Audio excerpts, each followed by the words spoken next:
For April the 16th, 2021, we talk about Qomp, the most recent No Man's Sky update, and we ask you to invent game-themed drinks. Welcome to Level 367.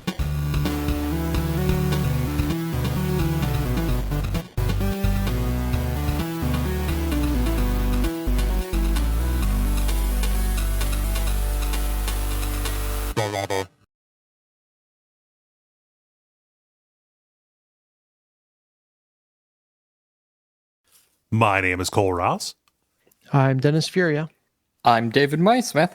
And I'm Ben Merkel. And you are listening to The Level. It's a podcast for people who love video games. Welcome one, welcome all. Hey, David, welcome back. Hey, good to be back. Yeah, welcome back, David.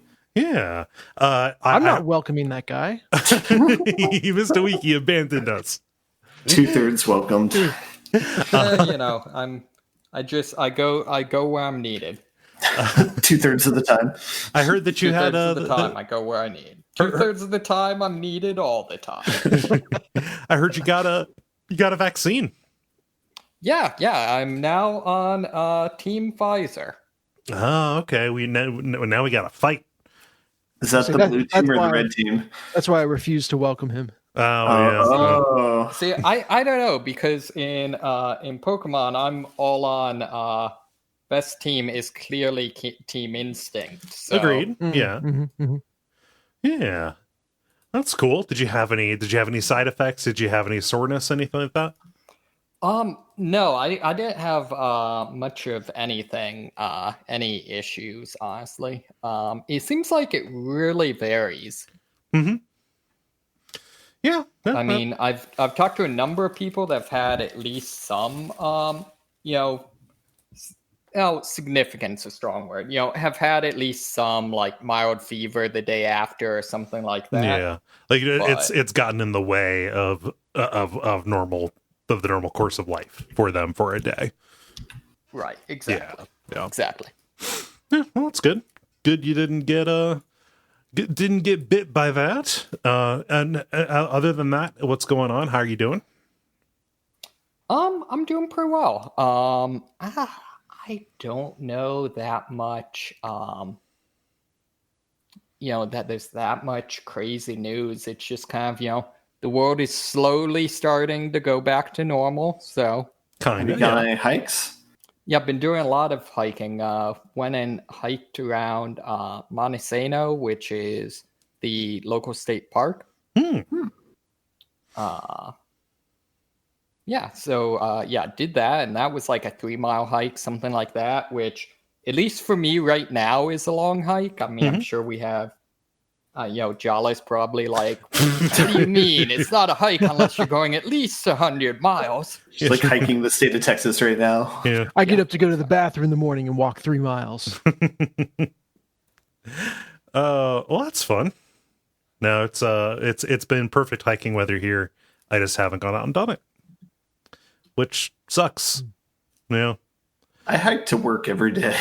True. Seattle's notoriously hilly. They have at least 7 of them. Dude, I never knew it was hilly until I moved there. And I was like, because I always thought that was like a San Francisco thing. Oh. More than one city can have hills. Yeah, no. Don't gatekeep hills, jeez. Sorry. What have you been up to besides hiking to work, Ben? Oh, not too much. I think most of the stories I'll talk about is probably in the news section. I don't know. Cool. I haven't done a whole lot. I'm scouting out where to get a vaccine at. So that's what I'm doing throughout the week. I'm eligible on Thursday, so 2 days from when we're recording. Oh, nice. I'm also prepping for a wedding I don't know what the position I'm in. I'm like the only person on one person's side of the wedding, so I'm prepping for that. Okay. Wait, are you the one getting married? No. But it's my friend Brian is getting married in Portland, and they have like a weird situation where they made all the plans for the wedding when we were like deep in the pandemic, and like they're getting married at the end of May, and everyone's going to be like pretty much vaccinated by then. So it's kind of awkward where it's like they didn't invite most of their family or any of their family, and I don't know. We'll see how that goes. Yeah, but I feel like a lot of people, especially with larger families, would kill for that kind of setup. Dude, I know, right? Like, that's what I was telling you about the beginning of the pandemic. It's just like, use this as an excuse. Have like a cheap wedding and like, knock it out. But anyway, I went shopping over the weekend to try and do like clothes shopping for that and get prepared for that and stuff. But yeah. Nice. I'm pretty nervous about the whole like the world unfreezing. I'm very much on team like I think I've gone feral. Oh yeah, no, I talk a big game about getting vaccinated, but my behavior will barely change.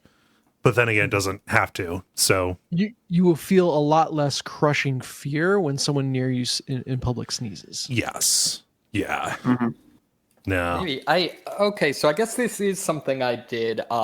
So over the weekend, I went to the local comic book convention. Oh, cool. Because more or less vaccinated, and it was very much socially distanced, mask mandatory, that sort of stuff. And super. It's like there are too many people here. Like half of them are carrying weapons. I mean cosplay weapons, but still weapons. Okay. It's like my spider senses are off the charts. Yeah. No, I think about I even look at photos of like the Portland Retro Games Expo, and like I get like chills up my spine. I was like, oh god, did we used to do that? Is this how we used to live? Oh, how about you, Dennis? I've been good. In the world of adulty type things, I got a shed for the backyard. Oh, dang, dude. So yeah, there's a whole series of escapades that have been brought on by my neighbor moving. So we're getting new neighbors. The old one is moving within the city and everything, but she's an older woman. I used to use her tractor, but to mow the lawn. And she's like, hey, I'm not bringing this with me, buy it off me for super cheap. So it's like, great, now I need a place to put it. I can't put it in the garage. You use your garage.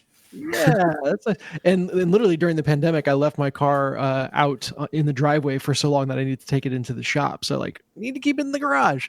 So we got a shed, which is to house the tractor. Okay. Awesome. Well, I mean, you can't just leave it at a shed. Is it a wooden prefab? Is it a metal one? Is it a snap together plastic one? What are we talking about here? Wooden prefab. It was nice. We had it installed. I think we went through Lowe's, one of their design things. Okay.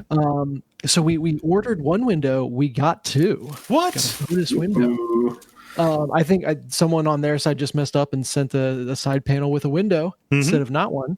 Okay. And we're like, we're not paying for that, right? And they're like, nah, you can still have it. So it's like the adult version of an extra chicken nugget in your Happy Meal. But so they put it on the ground, and make sure it's level. Which means it's got, it's on cinder blocks around, and the section of yard that I chose, I thought was level, and I saw after the fact how not level it was. Oh yeah, because it's the shed is a reasonable amount off the ground. Like it's probably a good foot off the ground, or more. Ooh. And that's great. If it rains, if it gets soggy, I feel comfortable about it not being on all that. Yeah. But what that meant is getting the big riding tractor up into the shed was a harrowing experience. You got Dukes of Hazzard, and it will be a harrowing experience every single time you need to use it now. Yep. So we got a ramp for it, which is two metal, essentially toothpicks. Right. That you line up and got to ride. And I managed to get it up there going forwards. And then I realized, oh crap, next time I need to mow, which honestly was today, but I'm afraid in putting it off, I'm going to have to do this backwards. Yeah. Tractormania, dude. Tractormania. You built the course. That's right.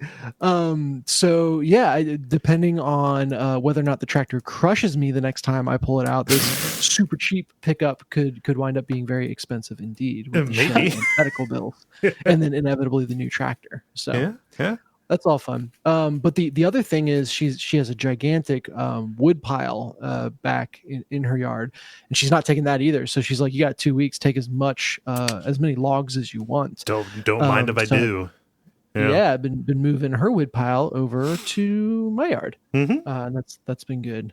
Yeah. And that based on that, we did a campfire last night. That was nice. Ooh. Oh, Yeah, so I'm taking all of my neighbors' stuff, and Yeah. it is wonderful. I mean, they're giving it to you. If you were taking it, that would be crimes. I need Yes, I need you to this is understand true. that would be crimes. Look, so many technicalities. They have it's to only know crimes about if it. you get caught. True. Yeah, they exactly. So I think I am well wide of any of those things. But yeah, so lots of adulting and shedliness going on. Yeah. No, Shedliness. my shed, I don't have the uneven ground that Wow, Dennis did not want to hear that shed story. he didn't. Okay. No, he just kind of popped out. For every time I click disconnect instead of mute, I would have probably $1 or so. No, I'm keeping that in so people know how I think it's funny. Dennis trying to make this a one shed podcast or something. I can Discord. I don't have a ramp for mine. It's probably about an 8-inch clearance to get up there. It's 6 to 8 inches. Which is like I can kind of get by without a ramp, but what I have to do is open the doors wide and then get a running start with the mower, run it, and then like hit hit the front door, or like the doorway fast enough to get the front wheels up, and then and then I turn it off and then get around back, disengage the whatever connects the transmission to the actual wheels so I can push it manually, and then lift it up and then push it into the shed. So it's literally just the most like, yeehaw, I'm gonna drive this full speed into the front of my shed. Never hurt myself doing it yet, so that's good. Now, before you do that, you buzz the flight control tower, right? Yes, yeah. By which I mean my bird feeder. Yeah. No, I've just got a week full of boring shit. Is what it is. So I don't. I mean, we can just go on. Literally, the most exciting thing that I've done is I've been breaking in an automatic document scanner, like one of those ones that you feed pieces of paper through, and it scans it real quick. Because I'm digitized. I thought it was called a phone camera. This is higher. It's nice. It's nicer than a phone camera. I could probably do this with a phone camera, but then I wouldn't get a new toy. Is the thing. But as long as you're honest about it, I'm totally accepting of that. Yeah. No, but that's been fun. But that's also like related to doing taxes, and that's boring. So like. That's all I've got. And I mentioned yesterday that my story last week was about burning yard waste. So things are going good over here. I gotta say, we're doing good. How do you feel about getting started with the regular kind of show? The regular kind of show with the regular kind of segments. Yeah, such as the grind, the multiplayer, and the end boss, starting with The Grind, where we talk about the games we have been playing over the past period of time or so. David, since you were away last week, I will throw it to you first. What have you been playing? So I can't completely remember, what I was talking about last time. Did I mention at all No Man's Sky's expedition mode? Don't remember that. No, it's been a little bit since you talked about No Man's Sky. Yeah, so No Man's Sky had a expansion, I guess it was probably last week, that their most recent patch was the expedition patch, which introduced a new game mode that the way it works is you start a new character, but everyone starts on the same world, and then you have to it's kind of their equivalent of like seasons. So it's, over the course of 2 months, you have to make your way like across the, in-game universe to like a series of 6 rally points. Mm-hmm. And each one, you get various rewards. And then also, they're associated with each rally point, but you can really do them whenever. For each one, there's like 5 sets of challenges. So there are things like, have at least, I don't know, like 10 million credits, or, learn at least 50 alien words, just kind of, various things you can accomplish in game, which is kind of cool. It's sort of a way to be like kind of a structured way to go back to like, if basically, the early game of No Man's Sky is very survival-esque, and you're, figuring out, how to get the resources you need, and, kind of having to jury rig things, but you eventually reach a point where, you have an entire, a freighter and a fleet of frigates that you can send out on missions, and it's literally less efficient for you to do anything yourself than it is to just like pay someone to do it. Yeah. And so this is kind of a way to like voluntarily go back. It also, though, there's exclusive rewards associated with it. So like cosmetic items that then, once you unlock them in your expedition character, you can use them on your main character. Okay. Damn, you're making me think of like a prestige mode for No Man's Sky. Yeah. It's kind of a combination of like prestige, some challenges, and then also since it's much more doubling down on the multiplayer elements, because everyone starts the same place, and like assuming you don't just choose to like go off in the opposite direction, say every 10-ish jumps, everyone's going to be at the same place again. So most of the time, wherever you're at, you're, actually seeing, bases that people have built and stuff like that. Oh, nice. And then on the planets, they're actually the rally points. They'll just be covered in bases, which is kind of cool. So there's a little bit of Death Stranding in there. Yeah. And, it's one of those things where like there's some elements of it that kind of breaks the game. Early on, like early last week, there's some instances where like it broke the game literally in terms of like, crashes and stuff. But it's now more things where it's like one of the things they patched in. I think last year was derelict freighters you can find in space. I saw this. Kind of horror-y, like there could be monsters and stuff on. And you get like you can get very powerful loot from that, but it's something where you either have to spend like a lot of money to get the thing to like find the freighter, to find the instance, or just get lucky, or you can get like one for free a week. However, the thing is, in like some of the more populated systems, there will literally be like, because people have summoned so many, they're just all over the place. And so you can just like go and do them whenever you want. And it's one of those things where like, if that happened in the main game, that would be a big problem. In this game, it's actually a lot of fun. Yeah. The other thing that's the other thing like that is it can get to a thing where when a planet is literally covered with like bases and checkpoints and stuff like that, it can sometimes actually be hard to like figure out where you're supposed to go. It's like HUD vomit everywhere. Right, exactly. But again, that's one of those things that like overall is just kind of more comical than it is actually a problem. Yeah.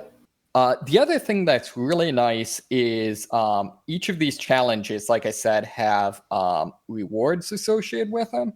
And personally, I think they have done a really great job of, they kind of fast track you to end game level resources, in that a lot of these things will be like, do the like basic.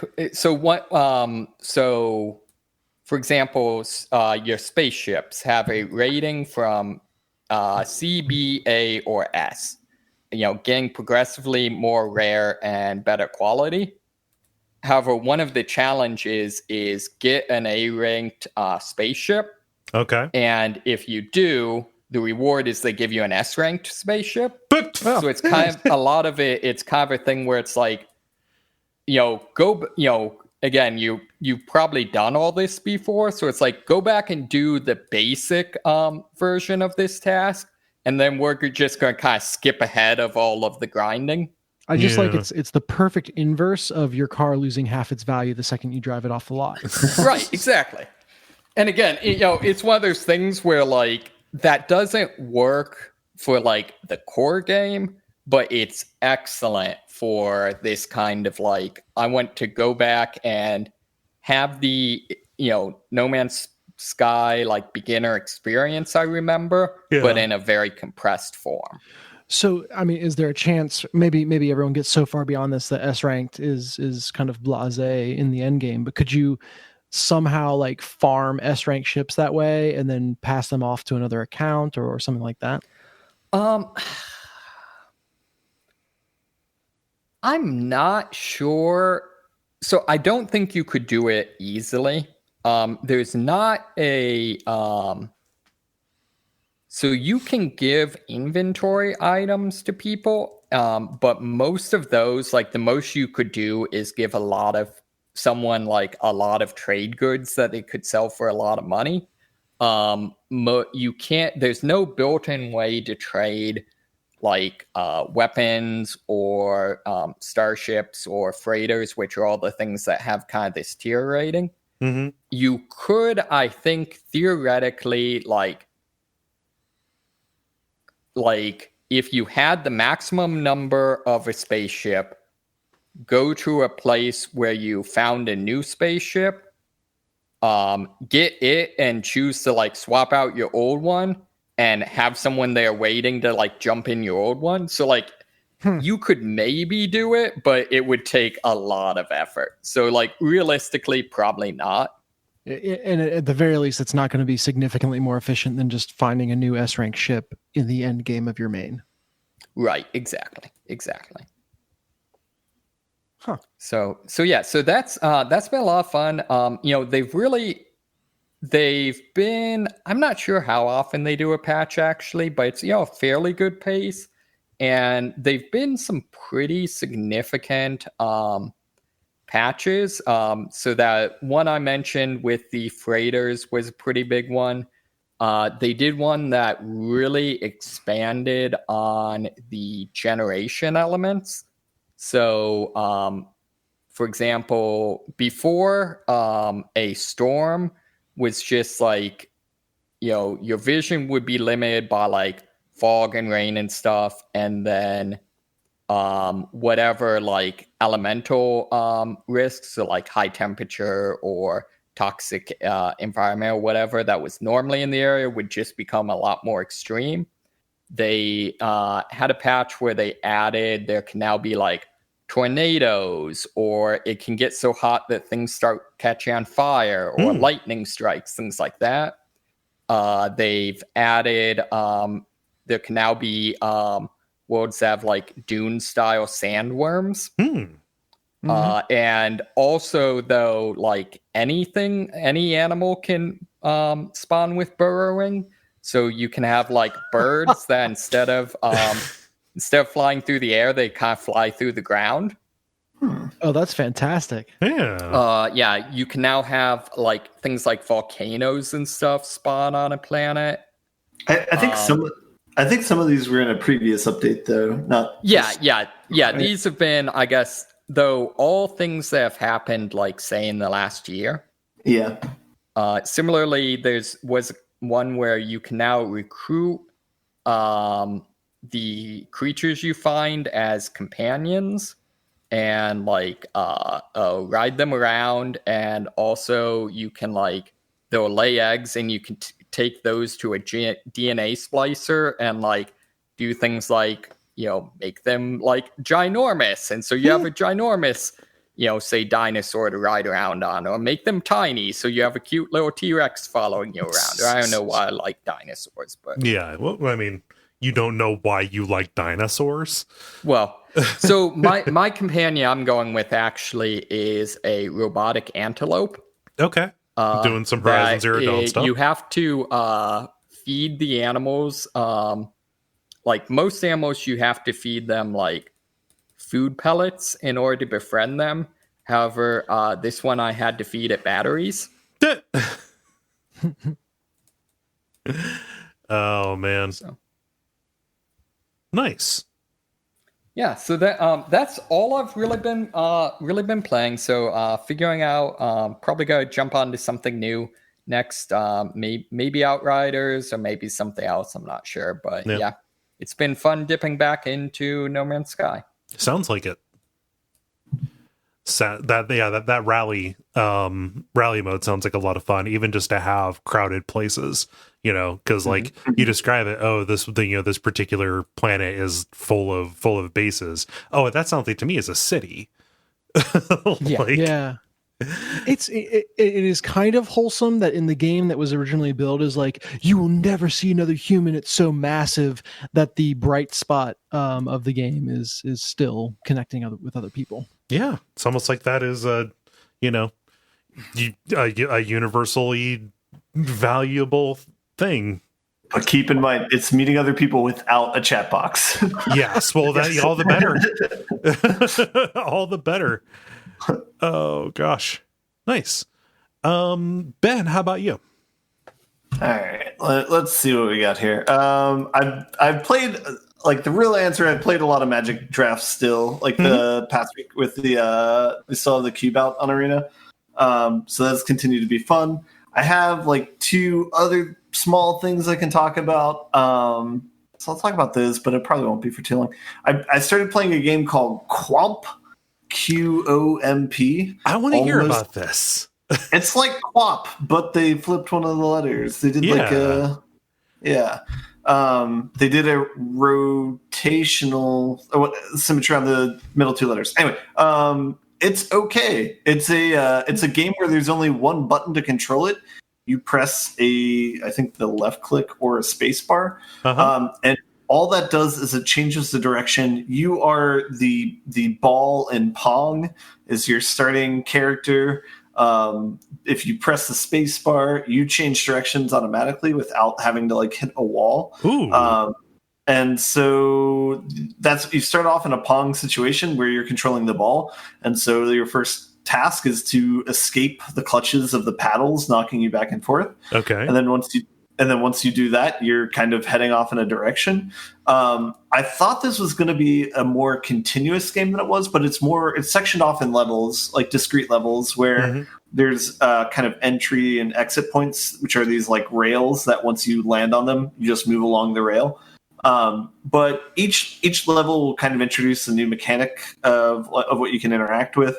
To give you an example, there's like pressure buttons you can press that will toggle on and off walls that are marked in a certain way. So things that were walls before are no longer there. But then likewise, things that you could pass through before might be walls now. There's areas where gravity is affected, and instead of it being like a press space to toggle which direction you're heading in, it's more like a Flappy Bird, where it's like you have gravity pointing downwards, so you need to press space multiple times to sustain your flight. There's things that will chase you. There's spikes that will kill you. In that sense, it's kind of like a Mario game where it's like there's a lot of different enemies that all have their own individualized rule set, and it's like part of the fun is kind of like figuring out how they work and playing around them. That said, it's like a very simple and I mean, you know, it's a pretty abstract game. There's not like any character development or narrative or anything like that. So at the end of the day, it's like it's a pretty like abstract puzzler type game. So like, yeah, but I haven't played that much of it. I only played like a couple hours. So yeah, it's fun so far, but there's not much to say about it. You know what I mean? Like it's not like a game like Limbo or something like that, or rather Inside, where it like makes you feel something despite it being like kind of like an abstract puzzle game. Yeah. So I realize to a certain degree this is kind of like a question without an answer, but does this game come across to feel more like a puzzle game or more like a kind of indie, like, hey, we're trying to like have some weird mechanic and kind of it definitely feels like a game jam sort of game where it's like make a game where you only have one button, you know, like that was like, you know, what the premise of it was, and they tried to figure that out. No, wait. Those are two very different things. You can make a game with only one button to play, or I think more interesting, make a game using only one button to make it. You would have to do it in binary. You have to make a game entirely in Morse code. Yeah. You need at least 3 buttons, Control C and V, to make a game. I mean, what it seems like to me is like kind of a more pared back version of what the golf, where the input doesn't necessarily change, but you're going through kind of a sampler platter succession of different different kinds of games and different kind of mechanics that change the context of that one input. You know? Kind of. I not to be biased, but I kind of like my Mario analogy where it's like most of the variability is like either the environment or the enemy. I don't know. I played What the Golf recently, so I guess that's like very fresh in my mind. That one feels like a very different experience, but I guess like the mechanics are similar maybe to what you're saying. Maybe. You've played Qomp and I haven't. So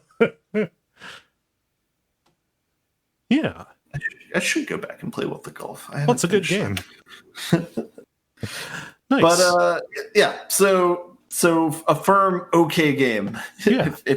If you're looking for a $5 on sale puzzler game, then maybe that's for you. At least as okay as qomp. Back of the box quote. The other game I've been playing, this sounds like a troll, but it's not. I've been playing Bioshock Infinite because I hadn't played that game in like years and years and years. Cool. And I thought I would go back and check it out. I don't want to talk. You've been playing the best Bioshock game. Yeah, so I didn't want to harp on this game too long because it's going to feel conversations like this. So I will simply say that I can be civil. I'm enjoying it so far. I haven't gotten to Elizabeth yet, but I'm getting to the arcade room, so I'm only like an hour or two into it. I think. But even then, like I'm kind of doing the thing where I think this is like the last time I played it as well, where I'm just like stopping and exploring all the corners and stuff and like looking around.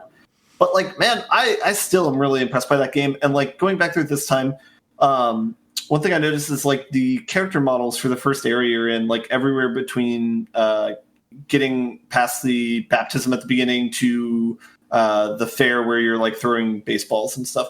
All the character models, there's only like 3, 4, maybe 5. You know, there's a very limited amount, but they do a good job with like the voice acting is completely different with all of them. Where it's like it doesn't really matter if it's like, oh, I saw this exact character model in this crowd of 3 people, and then I see this exact one running the store, but they're talking about something completely different. Like I just don't care. You know what I mean? Like that. Like it doesn't bother me. Like that sort of thing. And so I think that's kind of like a little bit of like a secret of like what to focus on with game design, because I feel like Knights of the Old Republic is kind of in the same wheelhouse where it's like the animations that they have for like reactions in that game or like the character models, again, something that's like heavily copied from like one scene to another. But what they do a good job of is the dialogue's really good and the voice acting's really good and really varied. that is what gives you the immersion, not the other part. Yeah, everything doesn't have to be like superbly executed. If there's something that is cool enough for somebody to focus on, they're not going to care if there are shortcomings in other places, right? Yeah, and I guess on this playthrough, the part that's ringing through truer than before is the the Christian nationalism seeming a lot closer to America, to parts of U.S. than it was before. So. Yeah. Christian dominionism or Christian nationalism is a real SOB. Yeah, emphasis on real. So, yeah. something I only realized or have occurred to me when thinking about this game again is like, that's definitely true, but then like halfway through the game, they're just like, we don't want it to be about that anymore. Right. It becomes about how, but what if not that is just as bad or maybe worse?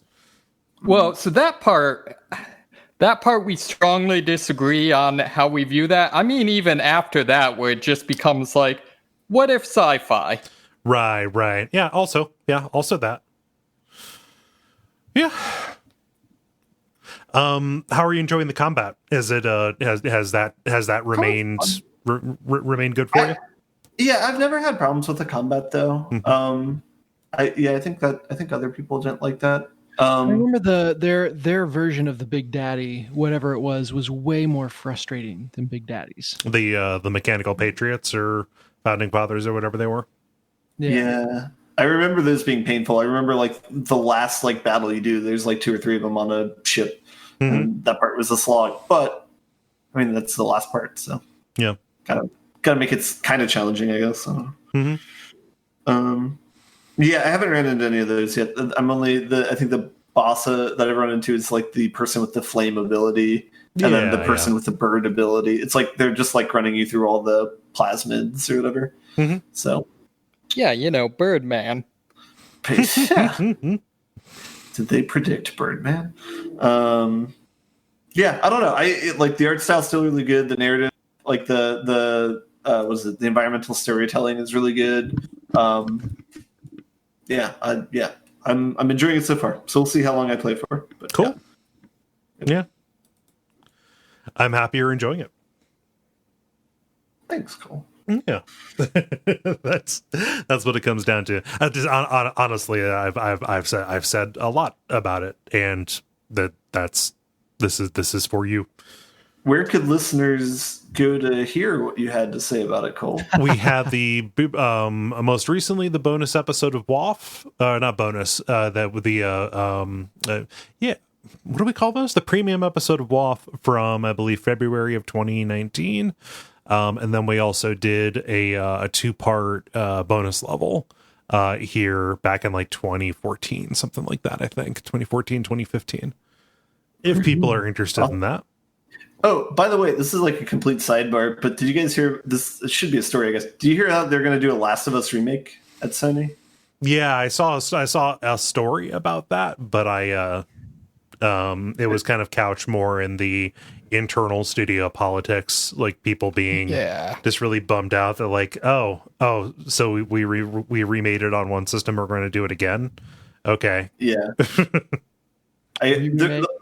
What made me think of that is like I think after I play this run of Bioshock Infinite, I'll go back and hear what I 6 years ago. But I don't know. For some reason, that translated into me thinking about Last of Us coming out and comparing it to now. I don't know, whatever. Yeah, I mean, guys, when will we see the last of Us? I need a vacation from this Last of Us.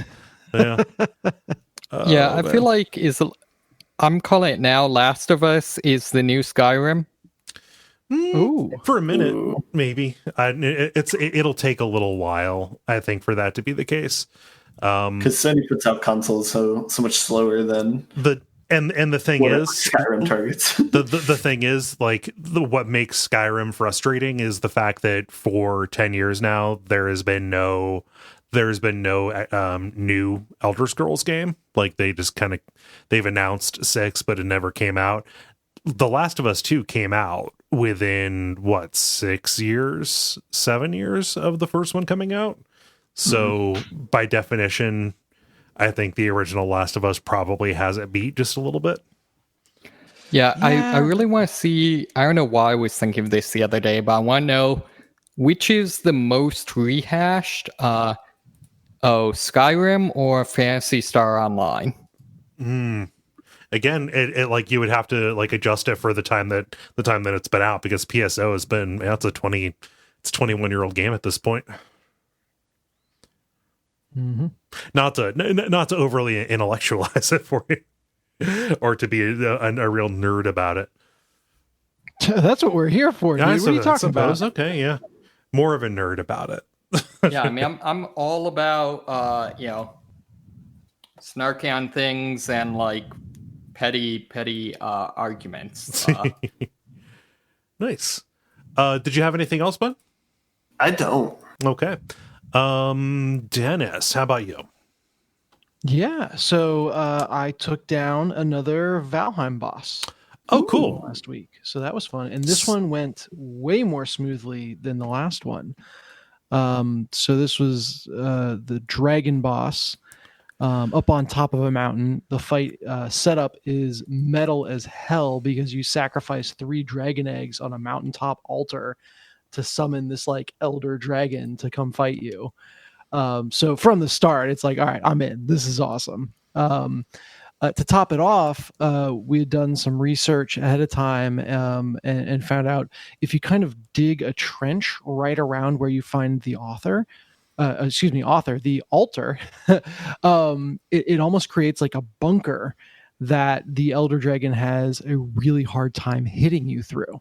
Okay. So we did that, and in and out just completely tore it apart. And it feels really good to have, like I said last week, these are kind of feel like raid encounters. And it just feels really good to have one of those encounters where you barely take damage just because you kind of have the strategy figured out in advance. So yeah, we two-manned it. It was just me and another guy. And it just, halfway through when we have its health halfway down and we haven't taken a point of damage, we just start getting cocky, start styling on it, start running out of the bunker to damage it and all that stuff. So it was just a really fun experience to take that out. Come a long way from being the guy who nearly loses all the copper for everybody. Never gonna let me forget that. No, why would I? It was a great time. So when you start the dragon fight by killing the dragon's babies, have you ever considered that maybe we're the baddies? Now this is the Norse afterlife. You're definitely the baddies. How do you sacrifice them? Do you like make some omelets and stuff at the top? Yeah, you really got to make it as heinous as possible to get the dragon's attention. So you make an omelet, you then hump the omelet.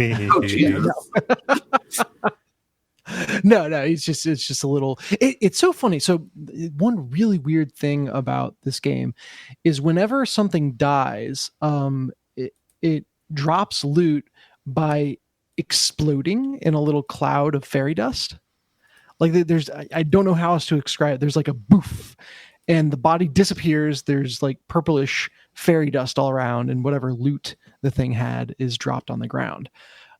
Which I think is just a workaround for an early access game where that it wants to drop loot as physical items that you have to go pick up. Yeah. But it is the weirdest thing in the world to like shoot a deer hunting. It hits the ground. Boof. So the dragon egg did that if I remember correctly, and summoned the elder dragon. So it died. Wait, you mean when you go hunting, the animals don't go boof? No, there's minimum boofage during. I'm gonna need us to stop saying the word boof, please. I think I can manage that for. Actually, no, I can't, because the other game I played is VR boxing, where you just boof a bunch of targets over and over again. So, okay. You're gonna have to buckle in. Okay. All right. Okay. Gotta lean into the boof. Lean into not a title. Yeah. So that was Valheim this week. I think we've got one more boss left to finish out the content that was originally in the game, but of course it's early access. They'll be updating it, yada yada. Of course. And it's very much one of those games that I kind of look forward to the idea of like, I'm gonna go in, see what's new, not play it for a while, and come back when enough has been added to be interesting. Yeah. Nice. So that's Valheim. Cool. I mentioned, so I did some VR boxing and played some Beatsaber. In general, I kind of broke the VR headset back out this week. Cool. And flailed my arms, which always feels way cooler than it actually is. Oh yeah. The real fun was for Beatsaber. I set Luke and Milo up to play that. Oh. And turned on no fail mode, turned on no arrow direction mode, so that all you have to do is hit the block and you can't lose. And they had a time playing. That's cool. The funny thing is that their understanding of VR space is very limited. Right. And they're very excited to hit the blocks, which are coming down a hallway towards them. And they went to run down that hallway. They were running directly into the TV. Yeah. Yeah. So thankfully we haven't had anyone quite wipe out yet. Mm-hmm. We've had Luke did punch the TV stand. So that only had to happen once. Just the stands? The stand is fine. Everyone is fine. Controller's fine. Luke's fine. Stand is fine. Okay. Luke's ego might be bruised a little bit. I don't know. That'll help. So our solution was to just get out a yoga mat, put it on the ground, and they could stay kind on of this. feel when they stepped off the yoga mat. That fixed things right up. Yeah. They added free songs to the PS4 version of Beat Saber. And I think if you've got the PC version, then that's not really big news because there's like a whole library of mod music and everything like that. Yeah. But new songs for PS4 is exciting. But I was having so much fun watching Luke and Milo flail around that I didn't get to those myself. Mm-hmm. So yeah, I suffice to say you can look forward to hearing about the new songs in a week or two. Nice. That'll be interesting to see like how quickly they pick up VR, because I imagine that they'll take to it much quicker than like older people like us will. What I was not expecting was how much joy they derived out of looking behind them. Oh yeah. Like that was the cool thing. Not being a laser sword ninja DJ. Mm-hmm. As is the fantasy of Beat Saber, but like I can look behind me and there's something there too. Yeah. And there's not even a lot of something there. It's mostly blank space with like one or two blocks, but it blew their minds. Yeah. Well, if you're used to all of the content coming from like not just a rectangle, but a rectangle that's in front of you. Mm-hmm. Yeah. I think the first stage in Half-Life Alyx is very like telling of what people get out of VR experience, where it's like I'm gonna spend a half an hour just looking at these objects on a deck, just to sure. like. I'm gonna draw in this window because though I could literally draw in the window that's in this room, there's something mystifying about the artifice. Yeah. Yeah. You don't get yelled at for that. Well, I own this house. Nobody would yell at me. Come on. Yeah, but Damn, I hadn't thought of it like that. yeah, but Greta will look at you disapprovingly. Well, she does that anyway. If I based all of my behavior around whether that had happened, so that's cool that they were able to enjoy it, that it wasn't like overwhelming or like it didn't make them sick. I know I think about like with a bunch of stuff like, oh, what how would a 5-year-old Kole have reacted to this? And sure, yeah. I don't know how much of it I would have been able to handle. I mean, even just an iPhone, Oh, sure. Hey, kids do not handle. Well, they handle the technology great. The problem is they don't want to stop handling it. Yes. So that's always that's a whole nother thing. Uh-huh. The one other thing that was fun about it was just the physicality of putting on the helmet. Mm-hmm. Like I felt like someone, like I was strapping someone into a theme park ride. And I usually just play with earbuds that come with the PSVR. But their ears are too small to have that work. Mm-hmm. So I got out. We have big nice headphones, over ear headphones that they use if they're watching videos on the iPad, and strap that on. But they're like the way they're contoured just fit like perfectly around the VR. And so it was like, all right, get the visual on, dial it in. You could see, check. All right, get the headphones on, and it just it felt badass to me. I can't imagine how it felt for them to be strapping into this high tech, futuristic thingamabob that lets them swing laser swords. Nice. Yeah. And was that all? That's what I've been playing. Okay. I don't have very much for me. So over the past week, I've been trying to get the Demon Souls remake beaten, because we are going to be talking about that on Bonfireside Chat. I feel like that's worth continuing to talk about here just a little bit, although people can hear an in-depth discussion about, some of the substantive changes, specifically to like, what does this change in art direction, change about the story of this particular thing, etc. You're going to hear that on Bonfireside Chat, but I've been having fun getting back into it, and really it is kind of the only like PlayStation 5 game that I have played any real amount of, like a game that was made for the PlayStation 5 using PlayStation 5, technology to its fullest to be pretty, and that really comes across like it does. On one hand, it is kind of weird to be playing a 12-year-old game as like the killer app for my expensive video game system that I bought in 2020. But it also, like, Demon Souls is a cool and atmospheric game, and there's lots of variety of ways that they can show off the technology, either by showing you something gross or something really gross, be it the enemies or the environments. Yeah. So is the tactileness of the triggers and the whatever they're called, DualSense controller, still doing it for you? Is it kind of faded into the background? So in this one, Demon Souls doesn't use it as much as, say, like a Hitman 3 does, where there like actually is like trigger resistance on it. It pops up a little bit when you're doing holding out like a bow, if you're doing bow and arrow stuff. Maybe it would be there if you used a crossbow, but I haven't checked. And like it has I don't even know what they call it on the PlayStation 5. Like on the like on the Switch, it would be called like high definition rumble or whatever. Like it has that, and like weirdly, it adds a little bit more impact and sense of like, ooh, yes, I am a powerful person. When you cast magic, like the combination of the new, the new sound, kind of like higher impact graphic, and that the rumble makes it come across. It's not like an OG Wiz thing, but mostly because they didn't program a lot of like OG Wiz functionality into Demon Souls with it. Gee whiz was not something I said when playing Dark Souls or Demon Souls. Yeah, well, I mean, you see the Storm King, flying up there.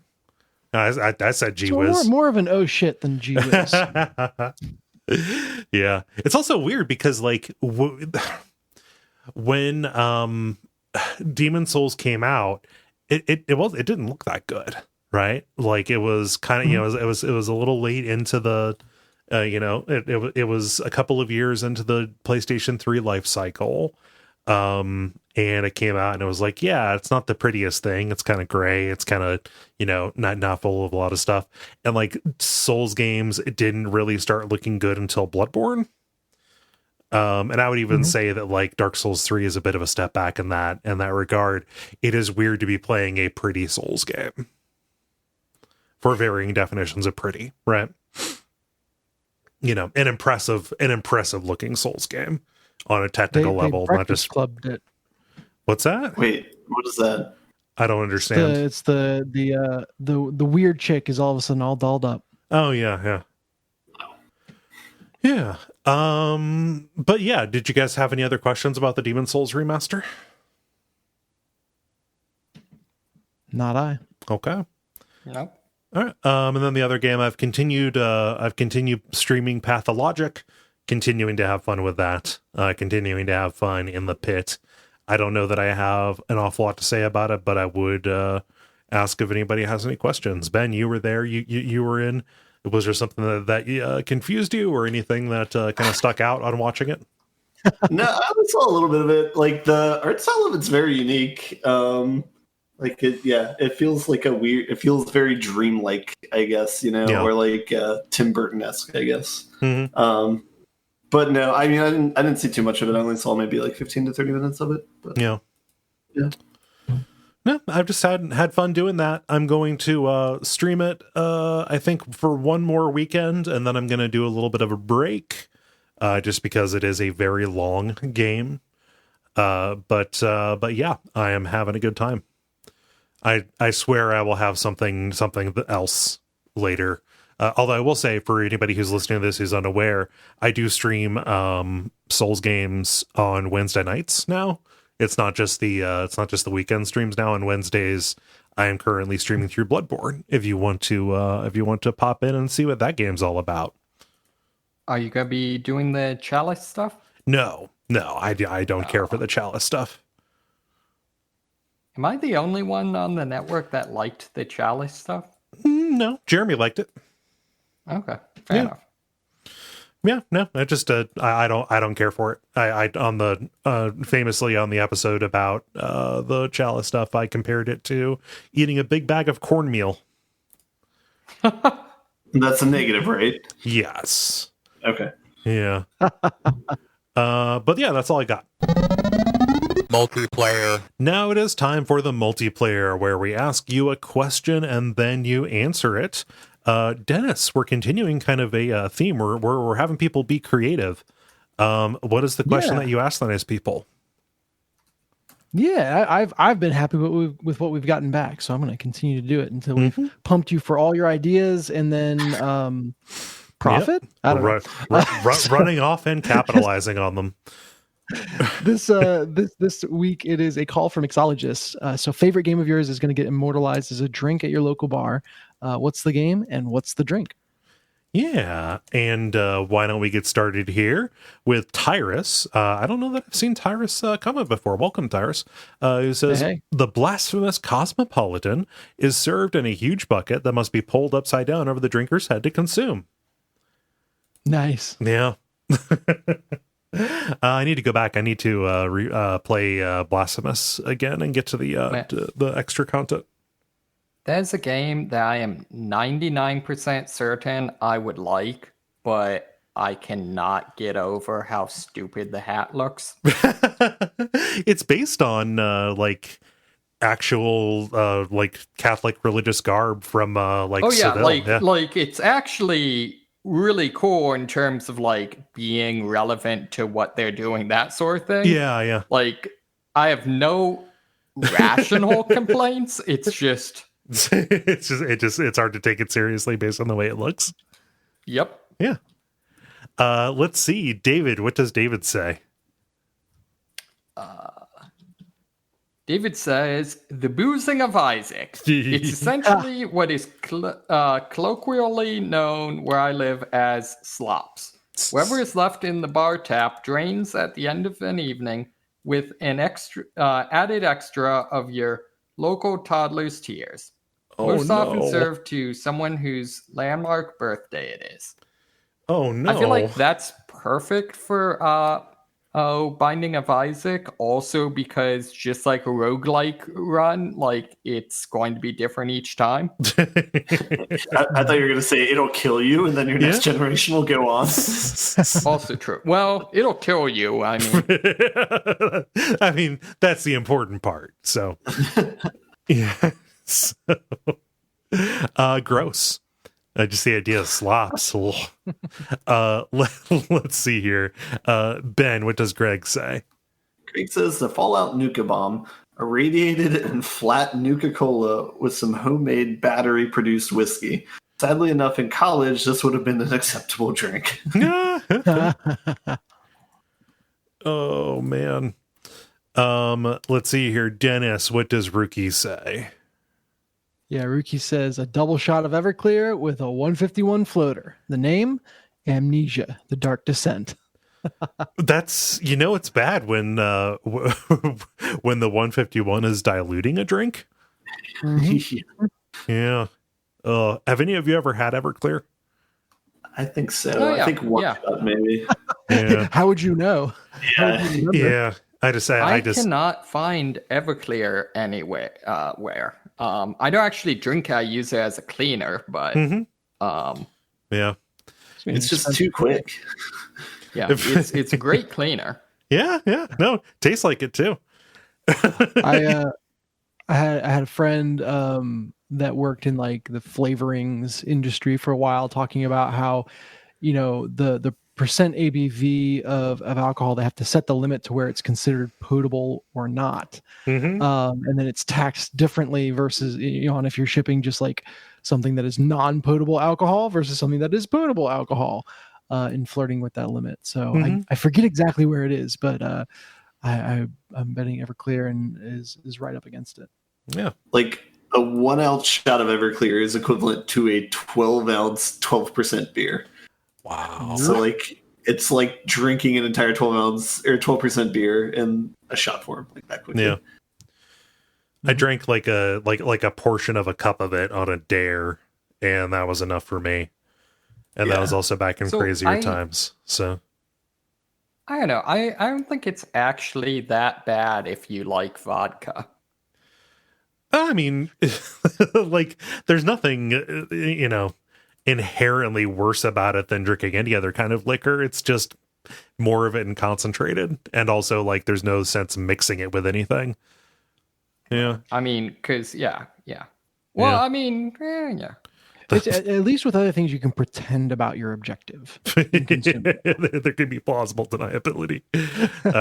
But yeah, Amnesia the Dark Descent for that drink is a very good name. David writes, another David, yeesh, says, deep into the Final Fantasy VII remake now. So the Mako reactor. First shot, you experience a flashback. Second shot, you hallucinate. Third, your eye color changes, and you reinvent an entire backstory for yourself. Can't tell you what's in it, but we're pretty sure it's killing the planet. That's excellent. Yeah, I like. Sorry. I like describing just the effects of the drink, not what's in it. Just reverse engineer this. Yeah. Let's see. David, what does Case say? Case says the Spiritfarer, 1.5 ounces of bourbon, a bar spoonful of apple butter, splash and a half of Fever Tree ginger ale, dash of Peychaud's bitters, shaken, strained into a martini glass, topped with Stella Artois cider. Stella Artois, yes. You guys are going to be unhappy with the next pronunciation of the next statement. Yeah. Yeah. This sounds dope. Yeah, no, yeah, I feel like we need to disqualify that one because it actually sounds like a legitimate drink. Yeah, it could actually be mixed. It wouldn't kill you if you drank it. Yeah. Oh, they gave some additional context on the Slack, by the way. They said it's actually an official Stella Artois cocktail recipe called a baked apple. And they chose it since the main character of Spiritfarer is named Stella and is sweet as apple pie. Oh, nice. I need to play Spiritfarer. Everybody says it's a good game. Yeah. Yeah, that does not seem... Isn't that like Existential Dread, the game? Oh, yeah, that's fine. I talk about Pathologic and I describe it lovingly as the pit. So everybody's taste will vary. A significant portion of my life avoiding Existential Dread. Oh. See, but the fun of it is it's Existential Dread that you can log out from. True. Yeah. You clearly don't know how Existential Dread works. Let's see here. Ben, what does Jack say? Jack says, and now UC's ruined me for this pronunciation. Yes. Dubois? Yes. No, it's clearly the Du Boys. That's when we go to Dubois bookstore. The Dubois, also known as the Double Yefreiter. Yeah, Double Yefreiter. Yeah, that is the main character's spoiler. All right. The recipe for it is 1 liquor cabinet, completely full of liquor, obviously. 1 refill of said liquor cabinet, 3 tankards of regret, and scatter haphazardly over body, preferably before karaoke. I like that it's applied topically. Yeah. This cocktail is an ointment. Yeah. Oh man, that's got to be in the near future.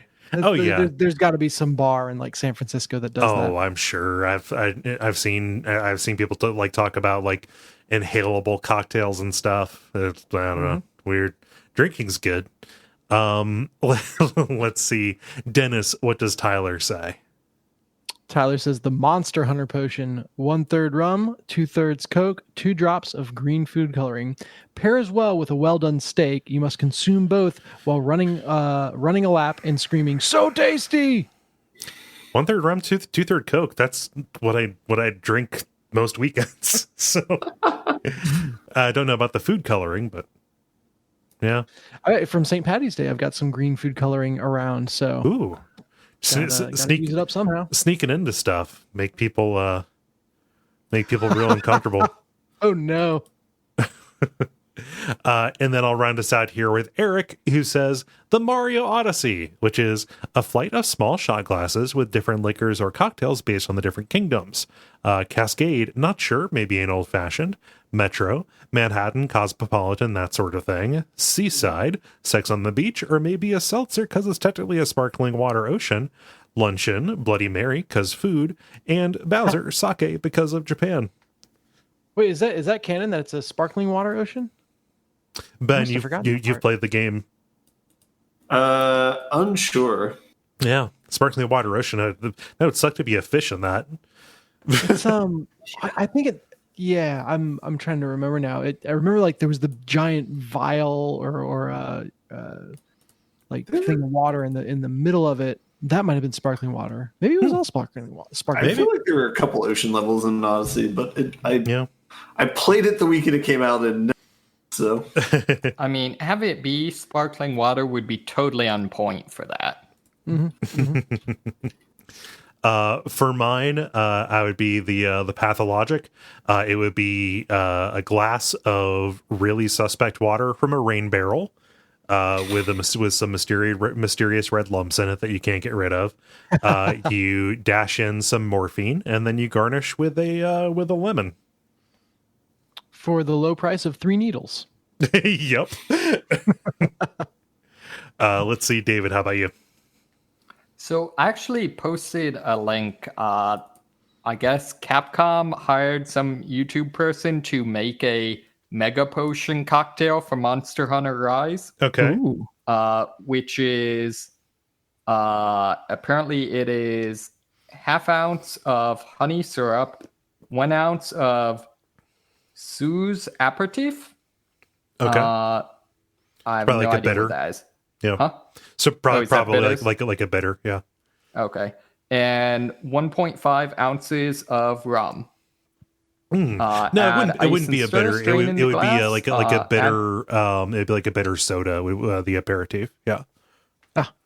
Yeah, that does not sound good actually. But, Well, it has the honey in it. The thing that gets me here is the video description. So you spent what 30 seconds describing that tops? That's probably generous. The video of him making it is 20 minutes long. Like, I don't care what bar I'm at. If it takes 20 minutes for the guys to mix the cocktail in front of me when there's no one else there, we got a problem. So I watched some of it. It's also him like being a dude who had no idea what Monster Hunter was, and being like, dude, guys, they've got palicos because it's like your pal and a calico.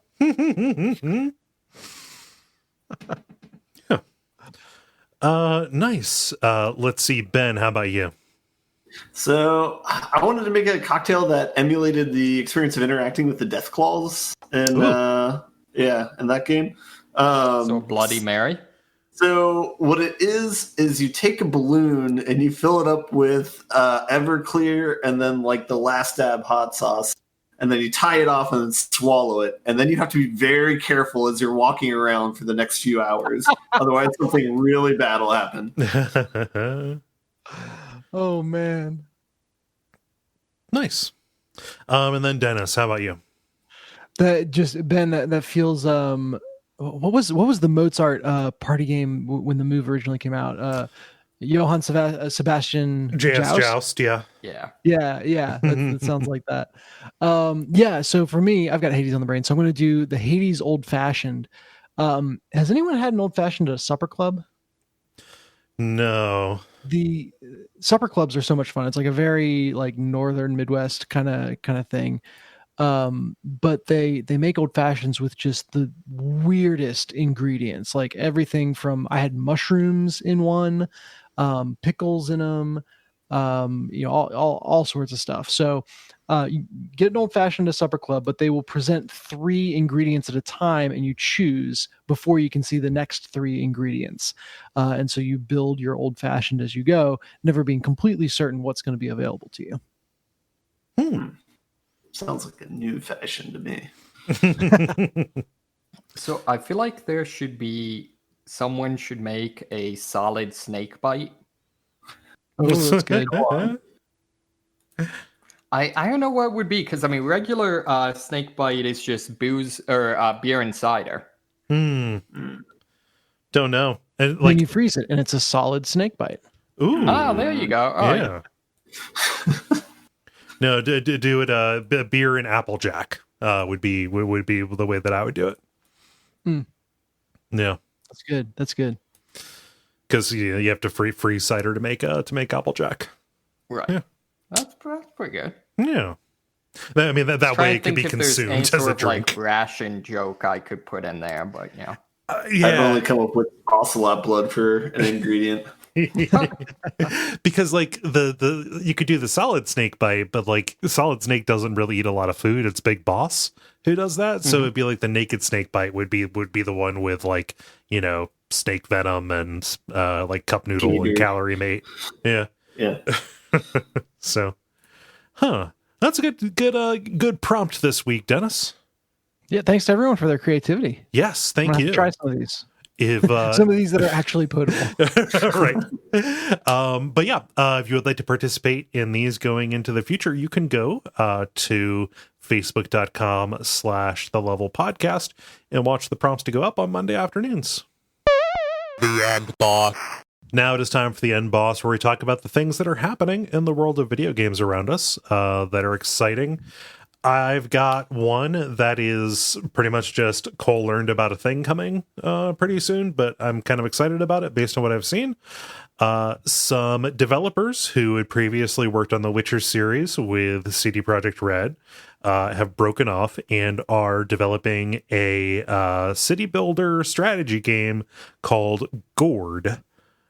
Which is not the most inspiring name, but it is kind of based in Slavic folklore, like the Witcher series is.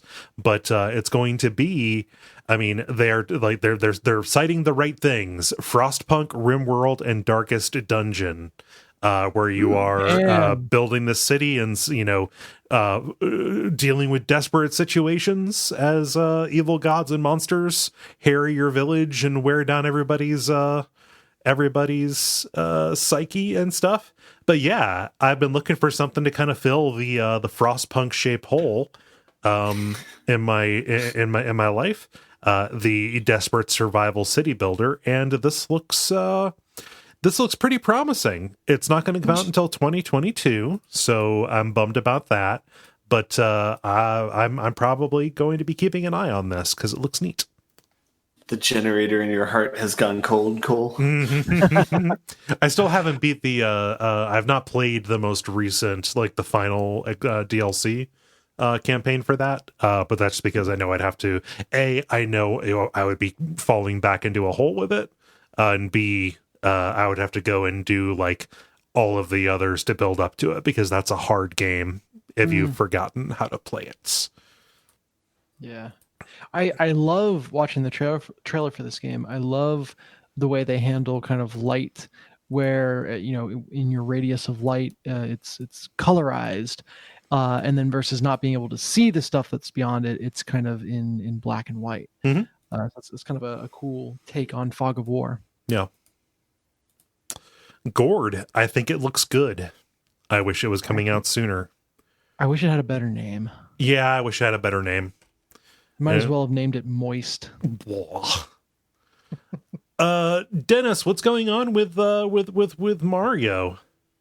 Yeah, so we on the show have formally declared 2021 the year of Luigi's penis. What? That's a section about the podcast, by the way. Yeah, you're the Wii there. You got a mouse in your pocket, Dennis? Yeah.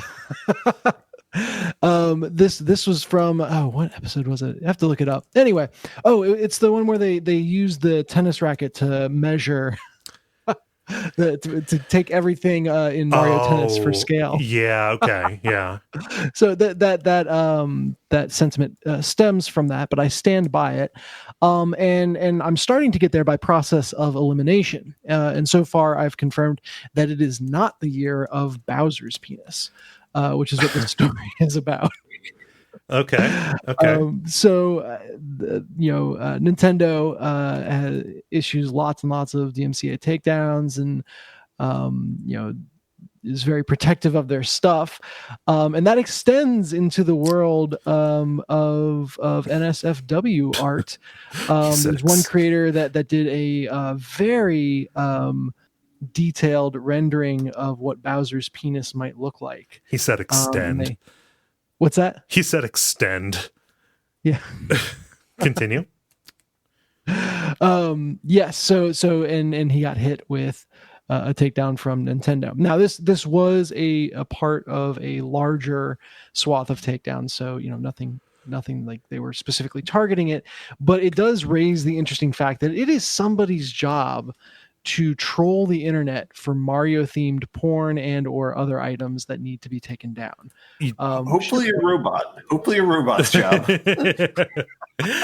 Do you think it's don't you think it's, I would imagine that that system primarily relies on snitches. Maybe. What's the reward though? Do you get like some $10 or something? I think we've clearly established you get stitches. Yeah. And with that thought, what is the bounty on Bowser's penis? I want to know. It's seen at large.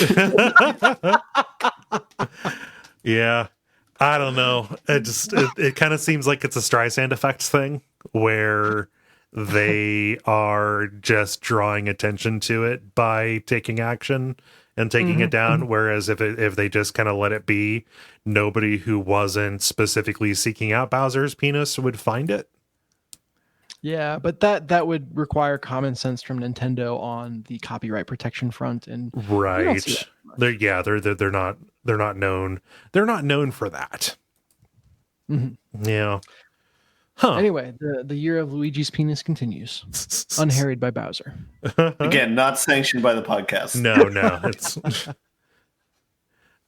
Let's see here, Ben. What's happening on Twitch? Yeah, today was an interesting day. The day of recording, Tuesday. Somebody set the record for the most subscribers in a single month. The streamer's name is Ludwig. Apparently the record was set by Ninja 3 years ago.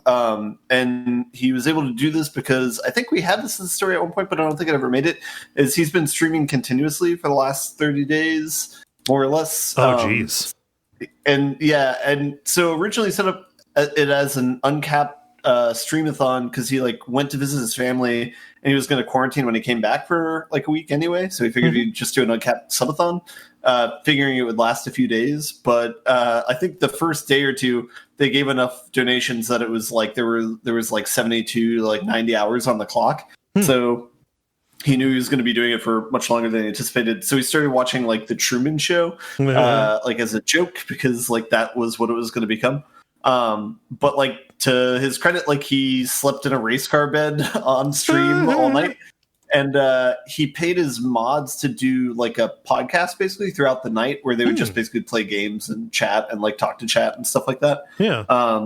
And it basically just turned into this weird thing where to the person's credit, they're an entertaining person. But it's like, they do things like watch him work out, watch him cook.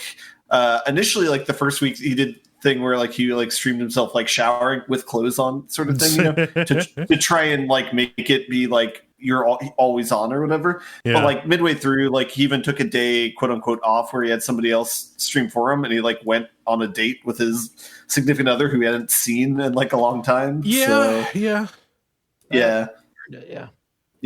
Huh. But so he passed the record today, and today's also the final day of the subathon. So he capped it at 30 days. And so the final day, he also is raising money for charity. So every sub that somebody gives today, he's donating $5 to charity. It's like St. Jude's and one or two others. So the idea is like when you give a sub, you spend $5 to do that. Twitch gets a cut, and then they give the other cut to the streamer. And the cut they take depends on the popularity of the streamer. Basically, the more popular they are, the more cut they get. So it's like, so he is losing money for each donation, quote unquote. Like it's not just like a free thing, but it's still good. Still goodwill. Yeah. Because like when you run the numbers on this, it's very interesting. Where it's like the each sub would extend the timer by 10 seconds, and so you can like do the math, and it's like he was making like $100,000 every like 1 or 2 days, something like that, and it's like that for 30 days. So it was not the interest didn't run out. This was capped, and that blows my mind. Because when he started, he called it uncapped at the beginning, but like you pick a timer when you do when you set up the dongle or whatever, the thing on the screen, and so he'd set it for 31 days, but I don't think he ever planned on hitting that. So. Yeah. And also, you need to have a life. I'm celebratory of this, just that they can go do other things now. There's some other funny details. Is like apparently you have to restart your Twitch stream because it'll like auto end after 48 hours, something like that. And so so you didn't want that to happen in the middle of the night, so you'd like restart it before you went to bed and stuff. And it's interesting. Hey, if he seems nice and he's not using gamer words, good on him. Yeah, the month before he did this, he was in the Pod Champs chess tournament, the third one, and he made it to the semifinals and got knocked out by the person who ended up winning. But like, so from that respect, like he seems like a smart person, and he like worked well with that. So cool, neat. And David, what's happening in the world of board games? Yeah, so the creator of the game Pandemic is making a new board game called Daybreak. And the idea is you play either as, let's see if I get this right, it's China, Europe, the US, or the global south. And each person plays as one of those with different advantages, and you're trying to prevent or adapt to global warming. Okay. Prevent or adapt. So no news on how the United States apparently just goes off and watches TV while everyone else plays. Easy mode. So apparently they've said that there's going to be kind of two different things you have to balance. Adaptations, which are basically just kind of give you more time, but don't actually help you towards winning.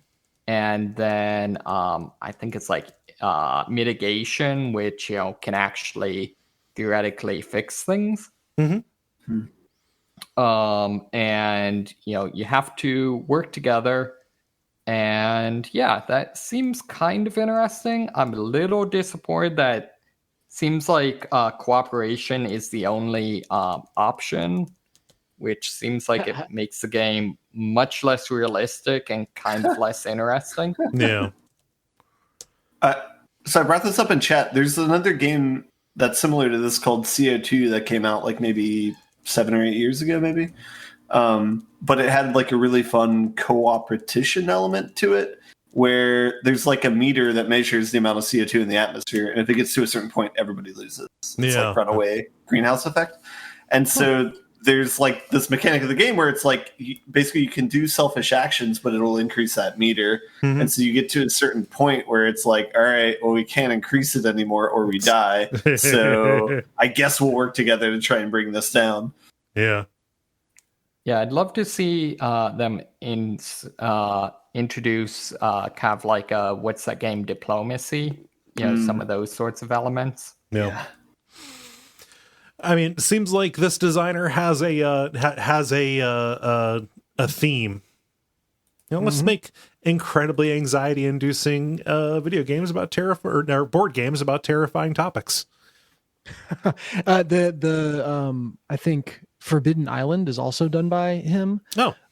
Which is about trying to get off of an island that is sinking into the ocean. So that seems closer to global warming type game. It also warms my heart in the article that you linked. It shows their paper prototype.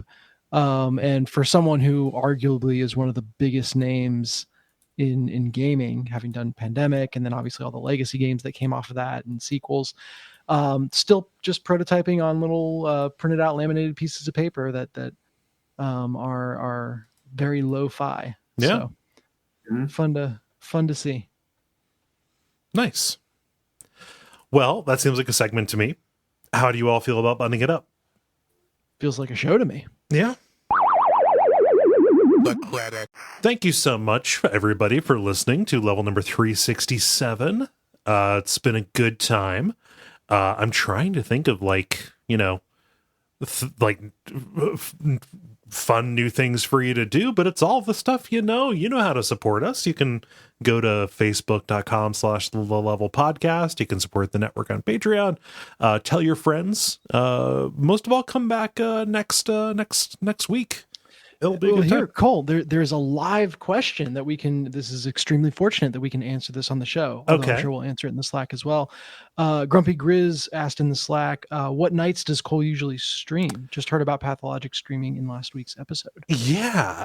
So I normally stream horror games on Friday and Saturday nights at 8:30 p.m. Eastern at twitch.tv/Duckfeed.tv.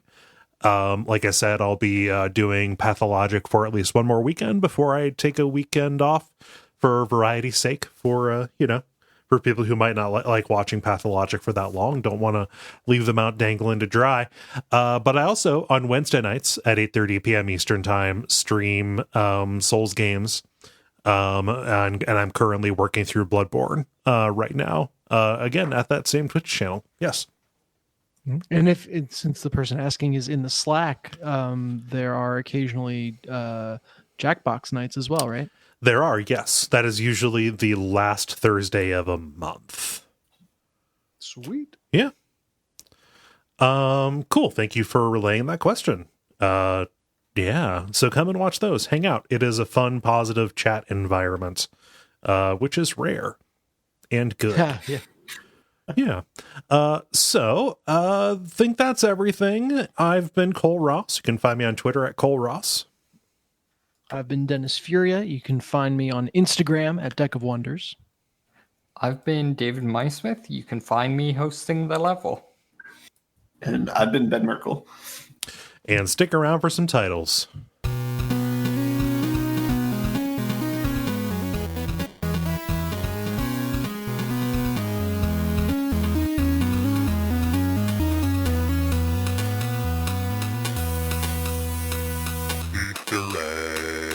I only have one. I have Tractormania. That one went down in my book as well. Yeah. What else did you have, Dennis?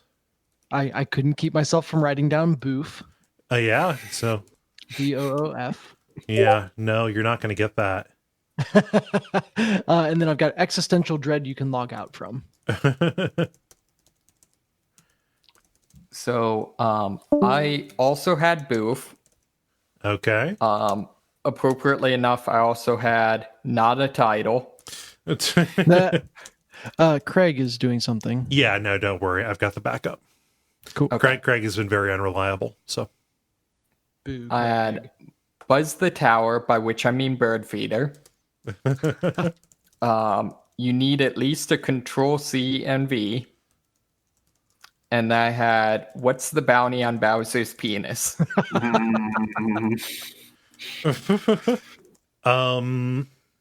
Ben, what you got? Nothing. Okay. How do you feel about it being Tractormania? Because I do not. The other By one. the numbers, we got Boof, right? I like Tractormania. Yeah, they both have two. They both have 2 votes. Tractormania. Oh, I and mean, Boof. I wrote down Boof for one of my answers. No, That's you why- didn't. Bastard. You had your chance. Don't be a liar. Come on. Oh. Okay. Yeah, cool. I'm fine with Tractormania. All right. I hear my cat yelling at the other side of the house, so I'm going to go see what's up with her. Oh boy. Yeah. Go get some food. Yeah. Luck, man. Have a good night, everyone. Probably going to have food. See you guys. All right. Take care, everybody. Peace. Bye. Bye.